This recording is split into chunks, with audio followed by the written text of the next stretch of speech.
I just say that the 4 vertebrae fusing my back, that was a miracle in itself. That was the olive, the fusion in your spine. And then, of course, afterwards, I started getting stinging in my foot, and that just kept getting worse and worse and worse. And then my foot almost felt like it was on fire sometimes. And then after we fuse that, I just don't have no stinging, it's like a miracle is what it's like, but I can understand after showing me how the nerves are being pinched and all that, and now it's... In this case, it's actually not pinched, it's just inflammation juice. It's not something directly pushing on that, but everything is inflamed where the nerve passes over sacroiliac joint. But when you did the injection in my back, just to see if it was going to help, and it helped, but only for a little while, not very long. The same thing that the dentist numb it up before start drilling. That's always supposed to that diagnostic. So you had a lumbar problem, and few years back we fixed your lumbar problem with the olive, with the minimal invasive, and that really gave you the relief you were looking for, correct? Right. Yeah. Okay. Then I was in so much pain I couldn't stand, I couldn't sit, I couldn't sleep, I couldn't do anything anymore.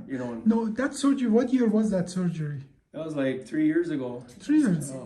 2017, so 4 years ago almost, And that surgery was not a small surgery. It was a big surgery, but we did it minimal invasively, and it really helped you. How long did you stay in the hospital after that surgery? I think it was 2 days. Yeah, 2 nights. Okay. And I went home and, of course, recovered, of course. Yeah. And then I was doing real well, and then my foot just slowly started stinging. Yeah. Now, we just were talking about that once you came back, I had a hunch that the problem is not your spine. We got films, spine was fine. My hunch was that your sacroiliac joint, where the pelvis and the spine are joining, here is the problem. And we provoked it. As I provoked it, the pain got worse. So the next step was that we put a needle in it and we numbed it up. Yeah. And we call that the diagnostic injection, and that really helped. In that kind of test, what we do is literally we go to the bottom part of the joint, we put a needle in, and we put a small amount of local anesthetic. Yeah. And if while numb pain goes away, we know that's a problem. It was the case with you. And then we decided to do the surgery. Yeah. We did it 3 times just to make sure. Yes. I was ready for the surgery after the first time. I knew that we was going to have to. But we still had to do the full diagnostic. Now, for many decades, some of our colleagues used to say sacroiliac joint might be a problem, but if that's a problem, why would it give you leg pain at all? So we didn't understand that, we surgeons, for a very long time. Now we understand very well that in a real person, these nerves are here and here not cut, and they traverse over sacroiliac joint. If the joint is irritated, like here, if the joint is irritated, the nerves that pass over the joint can be irritated, and that can give people exactly symptoms that you can have from pinching of the nerve. But this is not pinching of the nerve. This is when the joint is irritated, it irritates the nerves, and that pattern really confused us for many decades, but now we understand that. Yeah. Now you had a severe, what we call L5 and S1 symptom, pain, that stinging going down the leg. Yeah, it was. Right? So how is that now? It's gone. When did it go away?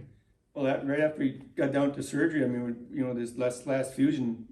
Sacroiliac fusion. It was basically gone with, maybe a day or 2, but I mean, just... In that surgery, we put 2 screws across sacroiliac joint. We prevented this joint of moving the wrong way. Practically inflammation went down, and that leg pain within a few days went down as well. Yeah. And that is by itself, as you said, a miracle of the new sacroiliac. And that surgery was a half-an-hour procedure. It's a day surgery, right? Yeah. In the surgery itself, there was hardly any recovery time at all. Yeah. It just, so that like is like a new person, basically. Yeah, that is what I call it. This is the miracle of sacroiliac fusion, and many of our surgeons still are struggling to wrap their head around this. And I get many patients that are said over years, nothing wrong with your spine. Rightfully, is nothing wrong with your spine. Is it not? It's not the spine, it's the sacroiliac joint. But then, if you don't go the next step and evaluate the sacroiliac joint, we never find out. Many of those patients, unfortunately, become drug addicts because we just have to manage their pain rather than solve the problem. Well, I mean, like when I'd be sitting, watching TV, and when my foot would start stinging, I just jump up. Yeah. It was just like it's on fire. Yeah, I know. That's and it did last for quite a while. In half of the people that we fix one side, we have to fix the other side. But you seem to be even the other side is fine. Yeah, the other side's fine. We're just not going to do anything about it. Yeah. Okay. Some of my colleagues as well, when they fix it, they fix both sides. Our policy on that is only fix the worst side or the side that's causing most of the symptoms and just watch the rest. And we have been very successful actually avoiding doing the other side, because when we fix one side, people can use this side more, and that actually protect the other side. So this is as well a second, this is one of those surgeries that fixing one side protect the other side. Well, like now, if I started having problems with the other side, I already know, so I'd come here. Yeah. That's the only thing I have to say. The downside is, I wish I would have came after surgery sooner. Yeah. And got this problem fixed instead of waiting so long. Yeah, I know. Finally come and considering this is now this sacroiliac fusion, in the long time ago we start using material from the middle to fix it. That used to be a horrible surgery. For that reason, many of my colleagues stopped doing it altogether. The solution, doing old-fashioned surgery for that, was worse than the disease. Yeah. So for many decades, actually, we neglected that. But now with the new method, it's a half-an-hour surgery, 21 ounce of blood loss, day surgery. So it has been truly a miracle, even for a surgeon like me. Yeah. And you're an example of it. The only thing I wish you would have told me that this was a possibility. Yeah. Because I waited for a couple of years. I would have came in right away. And I know, you see, this is a learning in progress, even for us surgeons, okay? Yeah. And I hope this testimonial educate us and the patient in that direction, that you don't lose many years before we fix it, okay? Right, yeah. So in that sense, thank you so much for allowing me using this for educational purpose. Thank you for everything you've done. Yeah, thank you. I appreciate that.